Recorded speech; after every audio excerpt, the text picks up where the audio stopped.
Considering that Tesla's second largest market from the very early days of the Model S was Norway, the fact that it took them until 2021 to implement a heat pump is puzzling. That's not me, that's a comment on my last video on heat pumps for EVs. The German tech company and automotive manufacturer Rheinmetall bundles its expertise in the field of thermodynamics within the energy recovery system department to offer a standardized heat pump for cooling the battery or air conditioning of the interior, which can be adapted to the customer's needs. The thermal management business of Rheinmetall continues to grow. The module is already widely used in battery-powered commercial vehicles and other applications. In addition to the EV market, for the first time, the module will be installed in a hydrogen-powered truck. In a previous video, I explained why I think hydrogen is a bad idea for passenger vehicles. The energy efficiency is really bad. However, heavy duty is a different bucket because the weight of the vehicle is significantly higher, and the European truck sector will soon have to adhere to mandatory EU climate goals. By 2025, new models will on average have to emit 50% less carbon dioxide and at least 30% less by 2030.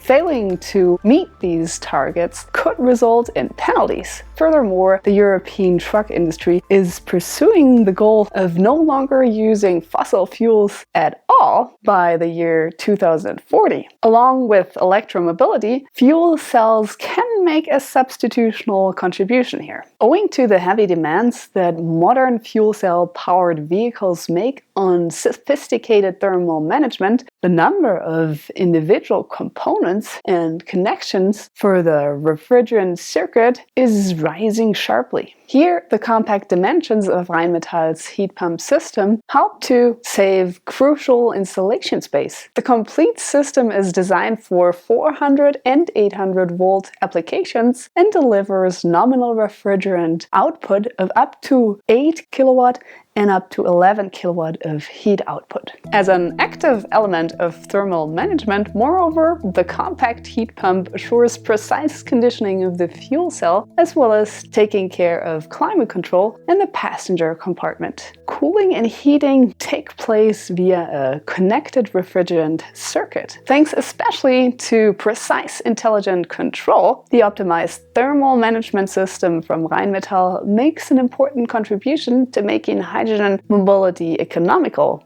And you know what I think about that. Furthermore, it can significantly increase the service life of components as well as the vehicle's operating range. Another comment I got on the EV heat pump video was, surely you're aware that an air conditioner is a heat pump, so any vehicle, whether electric or not, with an AC has all the necessary components to heat the cabin with resistive heating or waste heat from combustion. The only difference is the valving and controls. Yes, that's true in essence. However, this slight difference between cooling a cabin with an air conditioner and thermal management of both heating and cooling of the battery pack as well as the cabin seems to be a bit more complex. Otherwise, it would be the standard in all EVs to begin with. A good example is the electrical resistance heater used in the early models of the Nissan Leaf. It was rated at a maximum output of 5 kilowatt or approximately 17,000 BTUs per hour. That's sufficient to heat a small house or large apartment, despite the 8 times or so difference in volume. Given a traction battery capacity of 24 kilowatt hours and a power demand of 15.5 kilowatt, to travel at 60 miles per hour or 100 kilometers per hour, the maximum range will be 93 miles or 150 kilometers. Running the heater at the full 5 kilowatt output the entire time, however, will increase the power draw to 20.5 kilowatt, reducing the maximum range to 70 miles, so 113 kilometers, or a reduction of approximately 25%. A better solution, and one which has been all but universally adopted by OEMs, is to use a heat pump. And the far most popular type is one in which a refrigerant gas is compressed to a hot gas, condensed back into a liquid, evaporated into a gas again, absorbing compressible heat in the process, and then repeating the cycle in a closed loop. In internal combustion engine vehicles, the system pumps heat in one direction, of course, but in EVs, there's a compelling incentive to make the system bidirectional using electrically controlled valves, at which point the higher COP of the heat pump directly translates into a reduced impact on range, at least in the heating mode.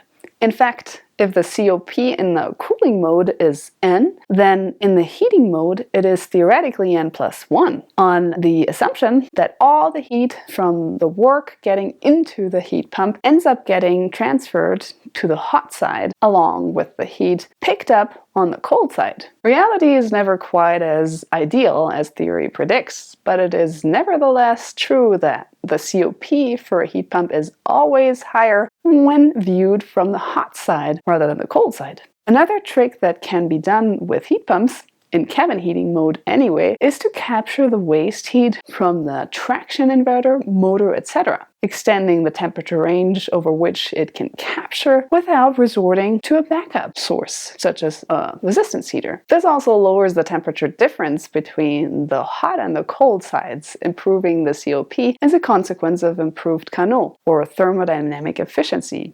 Heat pumps are essentially the same as heat engines, just operating in reverse. So, is there a heat pump available for trucks in the US yet?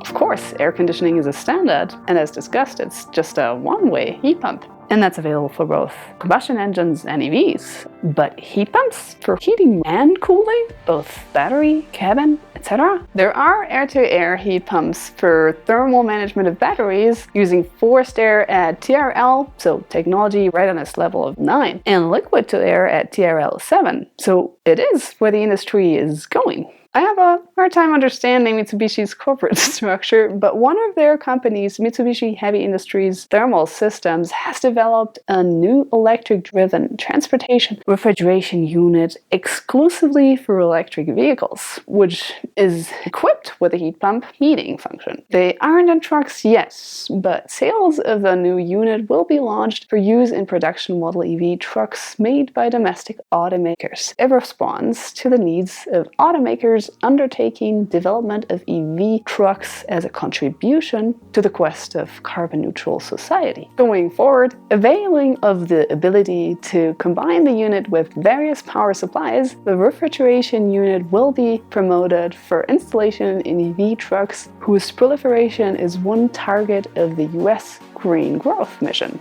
Thailand seems to be the only manufacturer supplying hydrogen-powered trucks so far. Thank you very much for watching, have a great time, and see you in the next one.